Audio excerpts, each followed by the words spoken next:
দেখো RRB group D তুমি প্রথম শিফটে দিয়েছিলে, এটা তুমি প্রত্যেকটা শিফটে দেখতে পাবে। দেখে নাও যদি তোমাকে তবে তার পৃষ্ঠতলের ক্ষেত্রফলের শতকরা শতাংশ বৃদ্ধি কত হবে। যখনই তোমাকে পৃষ্ঠতলের ক্ষেত্রফলের শতকরা বলে তখন তুমি কি করে করবে দেখে নাও। দেখো যদি একটি গোলকের ব্যাসার্ধ 50% বৃদ্ধি হয়, কত পার্সেন্ট? 50% বৃদ্ধি হয়, মানে 50% বৃদ্ধি যখন বলে মানে 100 থাকে, আর 50% বৃদ্ধি মানে 150। যদি 60% বৃদ্ধি বদলে 160 হতো, 70% 170 হতো। যদি কাটাকাটি যায় কাটাকাটি করবে, দেখো 50 দিয়ে যদি কাটো, 50 দুগুণে 100, 2 হলো। আর এটা তোমার কত হলো? 50 দিয়ে 50কে 3, 50 150, বোঝা গেল। এবার যখন তোমাকে তবে তার পৃষ্ঠতলের ক্ষেত্রফলের শতকরা যখন জিজ্ঞেস করবে কত বৃদ্ধি হবে, যখন পৃষ্ঠতলের ক্ষেত্রফল জিজ্ঞেস করবে এই দুটোর স্কোয়ার করে দেবে, মানে 2-এর স্কোয়ার মানে কত হচ্ছে 4, আর 3-এর স্কোয়ার মানে হচ্ছে 9। তাহলে এই দুটোর মধ্যে ডিফারেন্স কত? ডিফারেন্স হচ্ছে 5। এই 5টা হলো ডিফারেন্স। আর এই যে 4টা যেটা তুমি নিচে লিখবে, শতকরা বলেছে ইন্টু 100, বাস কাটাকাটি করে তোমার অ্যান্সার বেরিয়ে গেল কত হচ্ছে 4 25 কত হচ্ছে 4 25 100, বোঝা গেল। আর 25কে 5 দিয়ে গুণ করলে কত হচ্ছে 5 25 125। অপশন এ হয়ে গেল এই প্রশ্নের রাইট অ্যান্সার। তাহলে আশা করছি তোমাকে যদি পৃষ্ঠতলের ক্ষেত্রফলের শতকরা নির্ণয় করতে বলে কি করবে, দেখো 50% বৃদ্ধি বলেছে মানে 150 লিখলাম, আর এখানে 100 মানে 100 থাকলে 150 বৃদ্ধি পেয়েছে। 40% বৃদ্ধি বলতে আমি 140 লিখতাম। কাটাকাটি গেলে কাটাকাটি করবে, সে দুটোকে তুমি স্কোয়ার করে দেবে, স্কোয়ার করার পর ডিফারেন্সটা করে দেবে, ডিফারেন্সটা উপরে হবে, প্রথম সংখ্যাটা নিচে হবে, ইন্টু 100 করবে, কাটাকাটি করে তোমার অ্যান্সার বেরিয়ে যাবে। ওকে, যারা পরের শিফটের জন্য প্রিপারেশন হচ্ছে গ্রুপ ডির ভাই, এই টাইপটা ভালো করে দেখে যাবে, 100% তুমি এক্সাম হলে দেখতে পাবে।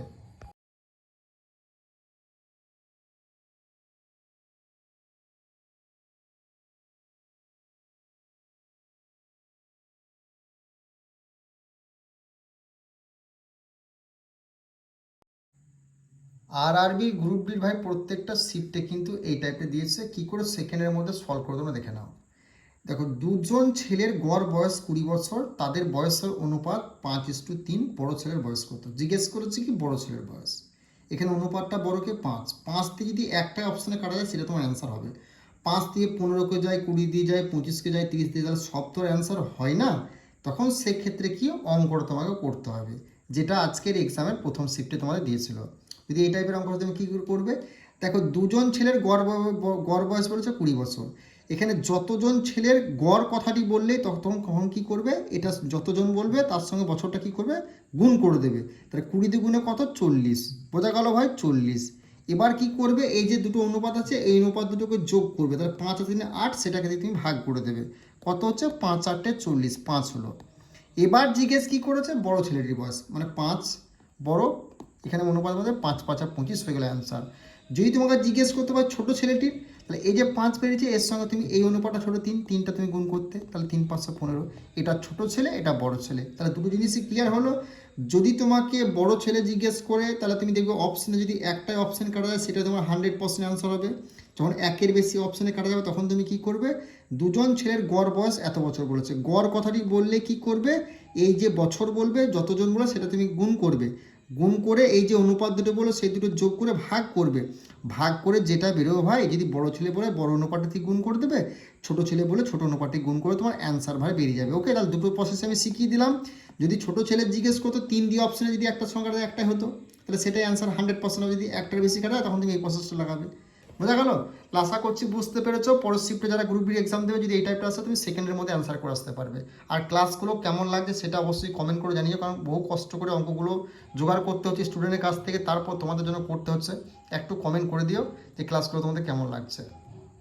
নেক্সট অঙ্ক দেখে নাও, এটাও তোমার গ্রুপ বির প্রত্যেকটা শিফটের চক্রবৃদ্ধি সুদ থেকে দেখতে হবে। দেখো যদি পরপর 2 বছরের চক্রবৃদ্ধি সুদ যথাক্রমে 200 এবং 220 হয় তবে বার্ষিক সুদের হার নির্ণয় করতে। যখন তোমাকে বার্ষিক সুদের হার নির্ণয় করতে বলবে, দুটো টাকা তোমাকে বলে দেবে 200 টাকা এবং 220 টাকা, তখন দেবে এই দুটোর মধ্যে ডিফারেন্স কত। 200 থেকে 220 ডিফারেন্স হচ্ছে 20, 200 থেকে 220 ডিফারেন্স 20, বোঝা গেল 20 ডিফারেন্স। এবার তুমি কি করবে, এই প্রথম সংখ্যাটা যেটা বলবে কম সেটা তুমি লিখবে, বোঝা গেল। সেটা লেখার পর কি করবে, গুণ করবে, ওপরে তুমি কি করবে আর লিখবে, নিচে কি করবে 100, 100 করার পর সমান সমান দিয়ে এই ডিফারেন্স 20 বেরিয়েছে 20টা তুমি লিখে কাটাকাটি করে তোমার অ্যান্সার বেরিয়ে গেল। দেখো দুটো শূন্য কেটে দিলে, 2কে দিয়ে কাটলে কত হচ্ছে 10, 10% হয়ে গেলে এই প্রশ্ন তোমাদের রাইট অ্যান্সার, আর কিচ্ছু করার প্রয়োজন নেই। ওকে, আশা করছি যারা পরের শিফটের জন্য প্রিপারেশন হচ্ছে ভালো করে এই অঙ্কটা দেখে যাও, 100% তুমি চক্রবৃদ্ধি সুদে এই টাইপটা দেখতে পাবে। নেক্সট অঙ্ক তুমি অবশ্যই কিন্তু লসাগু গসাগু থেকে এরকম টাইপের অঙ্ক 100% গ্রুপ ডির প্রত্যেকটা সেটে দেখতে পাবে। আজকে প্রথম শিফটে দিয়েছে, পরের শিফটে আসবে। দেখো দুটি সংখ্যা অনুপাত বললো যে 2:3 এবং তাদের গরিষ্ঠ সাধারণত গুণনীয়ক HCF হলো 6, তাদের লঘিষ্ঠ সাধারণ গুণিতক নির্ণয় করো। যখনই তোমাকে গুণিতক কথাটা বলবে এই কথাটা মনে রাখবে, অর্থাৎ LCM বের করতে বলছে, তখন তুই কী করে প্রত্যেকটার গুণ করে দেবে। 3 দুগুণে 6, আর এখানে 6 6 6 36 হয়ে গেল এই প্রশ্ন রাইট অ্যান্সার। অঙ্কটা করার প্রয়োজন নেই। দেখো 2:3 2:3 আর 6 হলো বলে 6, মানে 3 দুগুণে 6 6 6 36 হয়ে গেল এই প্রশ্ন তোমাদের রাইট অ্যান্সার। বোঝা গেল? যখনই তোমাকে গুণিতক কথাটি বলবে LCM নির্ণয় করুন, তখন অনুপাত দুটোকেও গুণ করে দেবে, যেটা তোমাকে HCF বলো সেটার সঙ্গে গুণ করে দেবে, অ্যান্সার তোমার বেরিয়ে যাবে। ওকে, নেক্সট অঙ্ক দেখে নাও। লাভ ক্ষতির এই টাইপটা ভাই প্রত্যেকটা শিফটে গ্রুপ ডি তুমি দেখতে হবে, এটা মিলিয়ে নিও। 25 সালে দিয়েছিল, 26 সালে প্রথম শিফটে শুরু করেছে, পরের শিফটে দেখতে হবে। দেখো জেমকো একটি বস্তু 12% ক্ষতিতে 220 টাকায় বিক্রি করেছে। 10% লাভ করার জন্য তাকে ওই বস্তুর দাম কত বাড়াতে হবে। এই টাইপের অঙ্ক দিলে তুমি কি করবে দেখবে, প্রথমে দেখবে জেমকো একটি বস্তু 12% ক্ষতিতে কত টাকা বিক্রি করেছে, 220 টাকা। সেই 220টা তুমি লিখলেও পড়ে 220 লিখবে।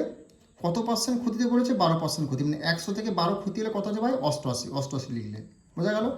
88 ইন্টু তুমি কি করলে, দেখো 10% লাভ করার জন্য তাকে ওই বস্তু কত দামি। 10% লাভ মানে কত হচ্ছে, 100 থেকে 10 যদি যোগ করা হয় তাহলে 110। বোঝা গেল?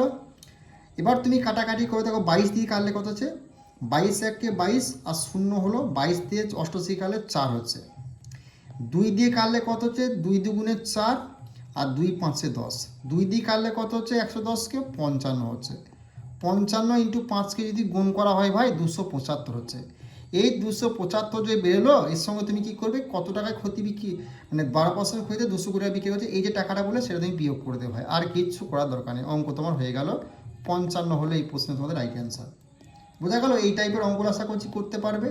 যে টাকাতে বিক্রি করেছে বলে সেটা উপরে লিখবে, ক্ষতি কত বলেছে সেটা তুমি নিচে বিয়োগ করে দেবে, ক্ষতিটা লিখলে ইন্টু দিলে কত পার্সেন্ট লাভ বলে সেটা তুমি লিখলে, কাটাকাটি করবে, যেটা বেরোবে তার সঙ্গে যেটা মোট টাকাটা যেটা বলো সেটা বিয়োগ করে দেবে, অ্যান্সার তোমার বেরিয়ে যাবে, আর কিচ্ছু করার প্রয়োজন নেই। ওকে, নেক্সট অঙ্ক দেখে নাও। গ্রুপ ডির প্রত্যেকটা শিফটে তুমি এই টাইপের অঙ্ক দেখতে হবে, ক্রয় মূল্য বিক্রয় মূল্য থেকে। প্রথম অঙ্কটা পড়ে নাও, তাহলে তোমার ক্লিয়ার হয়ে যাবে অঙ্কটা।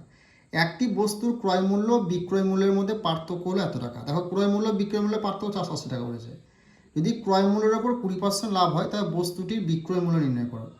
যখন তোমাকে বলবে ক্রয় মূল্য বিক্রয় মূল্যের পার্থক্য এত টাকা, ক্রয় মূল্যের ওপর এত টাকা লাভ হয়, তাহলে বিক্রয় মূল্য কত, বা বিক্রয় মূল্য এত টাকা লাভ হয়, ক্রয় মূল্য কত, তখন তুমি কী করে যে পার্সেন্টেজ ভাঙিয়ে নেবে। 20% মানে কি হচ্ছে 1/5, এটা প্রত্যেকে জানে। 20% মানে 1/5 মানে কী করে, এই যে 20 আর পার্সেন্ট হচ্ছে 100, এই একটা শূন্য একটা শূন্য কালে 2 1 কে 2, 5 দুগুণে 10, মানে 1/5। বোঝা গেল? 1/5। তাহলে এটার সঙ্গে এটা যোগ করলে কত, 6, মানে 5 আর 6 হয়ে গেল। বোঝা গেল? এবার যখন তোমাকে বস্তুটির বিক্রয় মূল্য নির্ণয় করতে বলবে না, তখন এ দুটো ডিফারেন্স যেটা করবে সেটা তুমি নিচে লিখবে ভাই, ডিফারেন্স 1, আর ওপরে কি হবে, এই যে যত টাকা পার্থক্য বলে সেই পার্থক্য টাকাটা তুমি কি করে ওপরে লিখবে, 480 টাকা নিয়ে ইন্টু কি করবে, ইন্টু কত হবে না, এই দুটোর মধ্যে যে ডিফারেন্সটা করলে কত লিখলে না, 580 টাকা। এই দুটো ডিফারেন্সটা তুমি নিচে লিখলে, আর এখানে যে সংখ্যাটা থাকবে না তোমার, এটা দ্বিতীয় সংখ্যাটা, সেটা তুমি এখানে লিখলে। বোঝা গেল? তাহলে তোমার কিন্তু এবার কিন্তু কাটাকাটি যায় না, এখানে কাটাকাটি, তাহলে এটা একটা গুণ করতে হবে। তাহলে 6 0 0 হলো, 6 8 48 8 হলো, মানে 80 কোথায় রয়েছে শেষে, এখানে 2880, এটা হয়ে যাবে অ্যান্সার। গুণটা পুরো করতে হবে না। আশা করছি তোমাকে বিক্রয় মূল্য বাই করতে বলে তোমার কি করতে হবে, এটা যে শেষ মানে সেকেন্ড সংখ্যাটা আছে, সেকেন্ড সংখ্যাটা এখানে লিখবে, এখানে যে টাকাটা বলে পার্থক্যের উপরে লিখবে, এদের মধ্যে ডিফারেন্সটা তুমি নিচে লিখবে, তাহলে তোমার কিন্তু অঙ্ক হয়ে যাবে। ওকে, নেক্সট অঙ্ক দেখে নাও। যখনই তোমাকে 3 বছরের চক্রবৃদ্ধি সুদ কত জিজ্ঞেস করবে না, তখন 3 বছরের চক্রবৃদ্ধি সুদের একটা মানে ফর্মুলা হচ্ছে, তুমি কী করো, 3:3 কী হলো 1, এটার ফর্মুলা। এবার তুমি কি করবে, যে টাকাটা পুরো টাকাটা বলবে তার পার্সেন্টেজ বার করবে। দেখো পুরো টাকা কত বলেছে, 4000 টাকা। বোঝা গেল? এই 4000 টাকাকে যদি তুমি 10 দিয়ে প্রথমে ভাগ করো, তাহলে কত হচ্ছে, 10 দিয়ে ভাগ করলে 4 10 40, মানে 4000 টাকা 10%, মানে 10% মানে 10 দিয়ে তুমি যদি ভাগ করো 4000কে, তাহলে কত, 4 10 40, 400 হচ্ছে। প্রথমেরটা হচ্ছে 400 টাকা। বোঝা গেল? তাহলে এটার আবার যদি এটা এখান থেকে আসা, এটা 10% মানে এটা 10% যদি 10 দিয়ে তুমি ভাগ করো তাহলে কত হচ্ছে তোমার 4 10 কত, এখানে 10% যদি ভাগ করো 400কে 10 দিয়ে ভাগ করো কত হচ্ছে 4 10 40, মানে 40 টাকা হচ্ছে এখানে। বোঝা গেল? আবার এখানে যদি তুমি এখানে আসো, এই যদি তুমি 10কে যদি 40 দিয়ে ভাগ করো তাহলে কত হচ্ছে 4 10 40, 4 হচ্ছে এখানে। বোঝা গেল? 10% 4 হচ্ছে এখানে। এবার তুমি কি করবে, দেখো 3 4 কত হচ্ছে, এটার সঙ্গে এটা তুমি গুণ করবে। 3 4 কত 12, 1200 হলো এখানে। বোঝা গেল? 3 4 কত হচ্ছে 12, মানে 120 হলো এখানে, যোগ হবে। ঠিক আছে, এখানে যোগ চিহ্ন দিলে 4 1 4 হলো।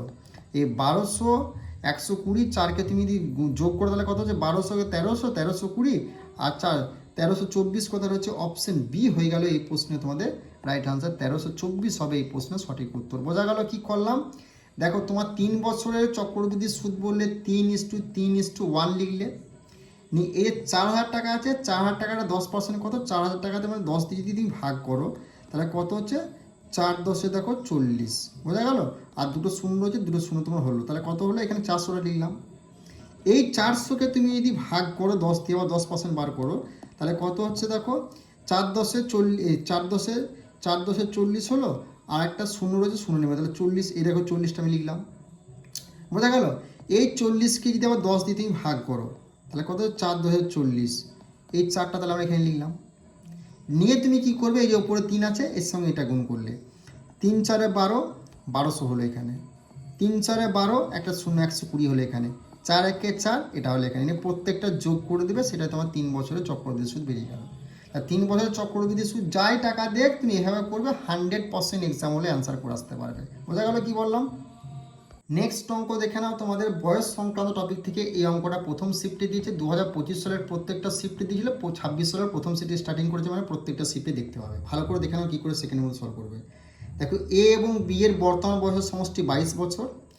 যদি এ বি এর থেকে 4 বছরের বড় হয় তবে এ এর বর্তমান বয়স নির্ণয় করো। দেখো এখানে কিন্তু কোনো সংখ্যা বলেনি, শুধু কি বলেছে এ বি এর থেকে বি এর বর্তমান বয়সের সমষ্টি, সমষ্টি মানে যোগ। বোঝা গেল? যোগ 22 বছর, দুজনের যোগ হলে 22 বছর। এ বি এর থেকে 4 বছরের বড়, তাহলে এর বর্তমান বয়স। তখন তুমি কি করবে, এর সমষ্টি বলেছে, এর সঙ্গে তুমি কি করবে 22-এর সঙ্গে তুমি কি করবে, এ 4 বছরের বড় 5 বছর বড়, সেটা তুমি বিয়োগ করবে। বোঝা গেল? বিয়োগ করার পর কত হচ্ছে 22 থেকে 4 বাদ দিলে কত হচ্ছে 18, তার সঙ্গে তুমি কি করে 2 ভাগ করে দেবে, তাহলে কত হলো 9। বোঝা গেল? 9। জিজ্ঞেস করেছে কি, জিজ্ঞেস করেছে কি এর বর্তমান বয়স নির্ণয় করতে বলো, তাহলে এর সঙ্গে তুমি 4 যোগ করে দেবে, বাস তোমার অ্যান্সার বেরিয়ে গেল, 13 হয়ে গেল এই প্রশ্নের রাইট অ্যান্সার। বোঝা গেল? অপশন ডি বি হলো এই প্রশ্নের সঠিক উত্তর। ওকে।